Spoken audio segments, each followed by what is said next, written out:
How many of you here have experienced some kind of hurt? I want to talk to that person right now who's been hurt. You're hurting. You're in pain. Dahil nasaktan ka ng kaibigan mo, ng kapatid mo. Sino rito nasaktan na ng magulang? Nasaktan ng kaibigan? Nasaktan ka ng asawa o ng taong pinagkatiwalaan mo? Somebody hurt you a year ago. Somebody hurt you a week ago. Somebody hurt you a lifetime ago. Because sometimes our situations can hurt us. Some people can hurt us intentionally or unintentionally. Kung minsan hindi naman sinasadya na nasaktan ka, napagsakalitaan tayo ng hindi tama. Pero minsan may mga bagay na sinasadya rin. Nasaktan tayo. All kinds of things come into our life that causes hurt. You know what? Children get hurt by parents. Amen. Nasaktan tayo ng magulang natin. Mag-asawa nagkakasakitan. Magkakaibigan. You know, everybody gets hurt at some point in life. It's part of living in this fallen world. Hindi walang pwedeng makatakas. Bahagi ng buhay natin ang masaktan. And some of us may feel exhausted, worn out, or losing hope. Dahil hindi naman talaga masaya pag nasaktan. Amen. Kapag nasaktan tayo, minsan nakakapagod. Dumating ba kayo sa punto ng buhay ninyo, Lord, nakakapagod, masaktan? Amen. Nakakapanghina. Nakakadismaya. And if you feel this way, you feel like you're being worn out, exhausted, losing hope. You know what? The same thing happened with the prophet Jeremiah. Naramdaman din, naranasan din ni Jeremiah. Kaya sabi niya, napakasakit isipin ang mga paghihirap at pagdurusa ko. Kapatid, hindi ka nag-iisa. Amen. Kapag nasasaktan ka, kapag naghihirap ka at nahihirapan ka, hindi tayo nag-iisa. May Diyos tayong kasama. When you hurt, God hurts with you. Because He said, I will never leave you nor forsake you. Woo! Can you say amen? Hallelujah! Palakpakan natin ang Lord. Woo! Yes, sabi ni Jeremiah, oo, nasasaktan ako, nahirapan ako, nagdudusa rin ako, nanghihina rin ako. Pero sabi niya, pero bumabalik ang pag-asa ko. Hallelujah! Sabi niya, bumabalik kahit nasasaktan ako, kahit nahihirapan ako, kahit nanghihina ako. Pero may pag-asa tayo, kapatid. There's hope when you're hurting. There's healing in your hurting. Can you say amen? Hallelujah. Just like Jeremiah, some of us may go through or are going through right now in our lowest season.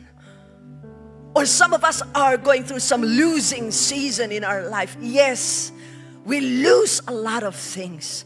We lose a loved one. We lose some friends. You've lost a lot. Some of us lost some investments. Nag-invest ka dito, nawala, naglaho na parang bula. Some of us have lost our joy. Some of us have lost our focus because we live in a world full of suffering and trouble. And sabi ni Jesus in John 16:33, I have told you these things that in me, so that in me you may have peace. In the world, you will have trouble.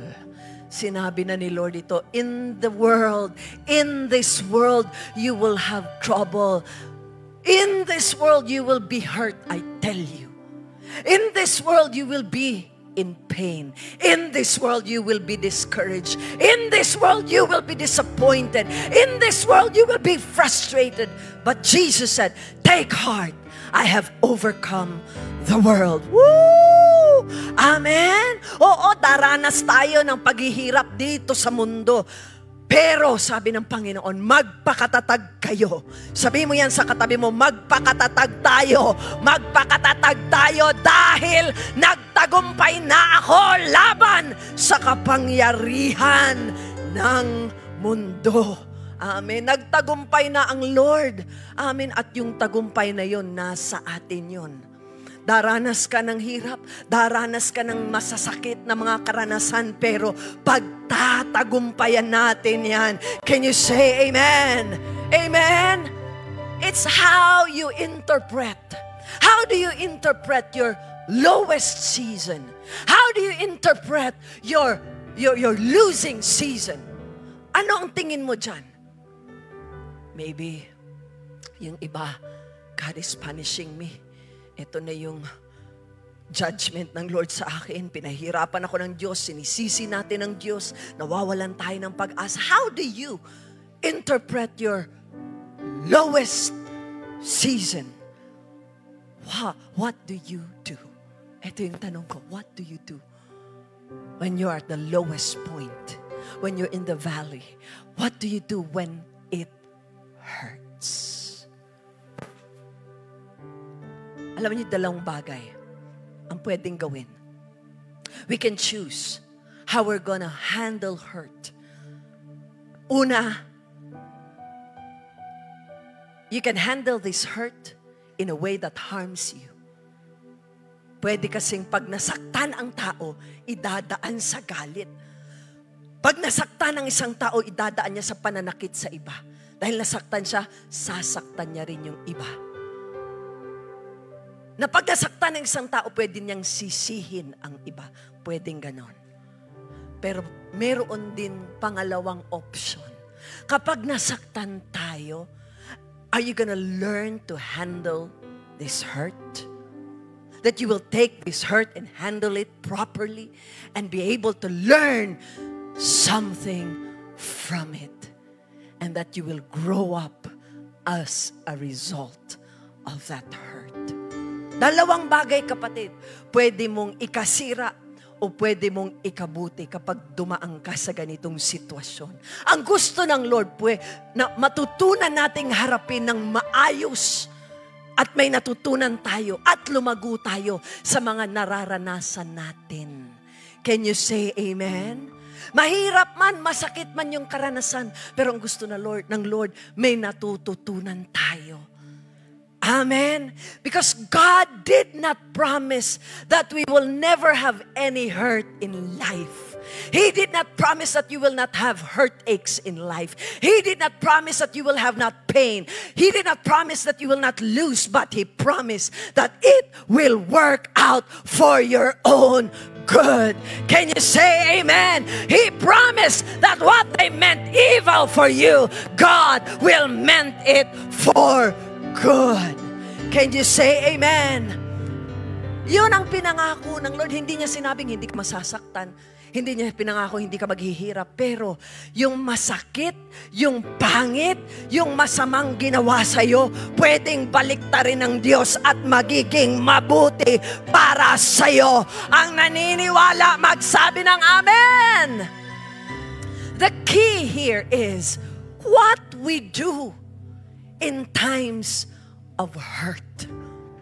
Lahat naman kasi walang exempted. Masasaktan talaga tayo eh. Bilang magulang, ayaw nating masaktan ng anak natin. Ganun ang magulang eh. But we cannot shield our children from being hurt. Dadanasin natin lahat. Ang tanong, ano ang ginagawa natin pag nasasaktan tayo? Nananakit din ba tayo? Naninira rin ba tayo? Oh, pag nasaktan tayo, nagpapatawad tayo. Pag nasaktan tayo, nagpapakumbaba tayo.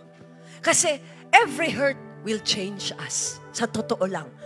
Pag nasaktan tayo, when you're in pain, when you're disappointed, when you have loss, when you have betrayals, it will change you. How the hurt changes you is up to you.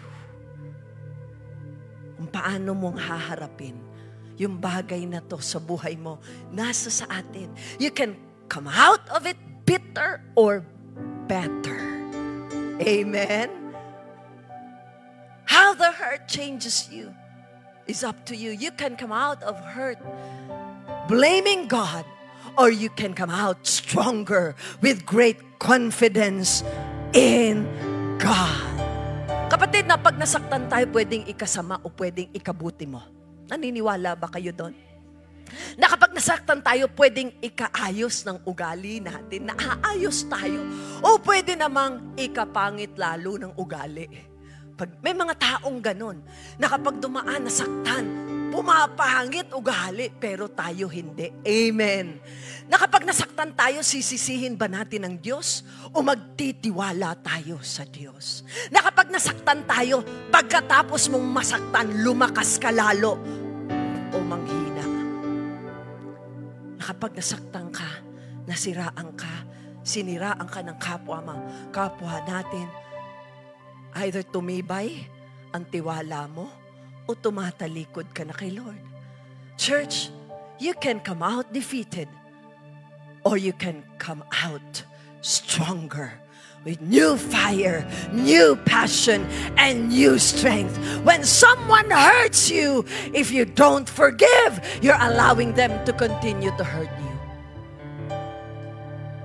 Kaya magpapatawad tayo. Amen? Hindi porket nasaktan ka, mananakit ka ng iba. Hindi. Magpapatawad tayo. You have to let it go and give it to God. Amen? Dahil kapag nasaktan ka, nakita naman ng Lord yan eh. He saw what they did. He saw your tears. He saw your heartache. Kaya ibigay mo kay Lord. Ibigay mo yung sakit na naramdaman mo. Because He promised to replace your pain with power. Woo! Amen!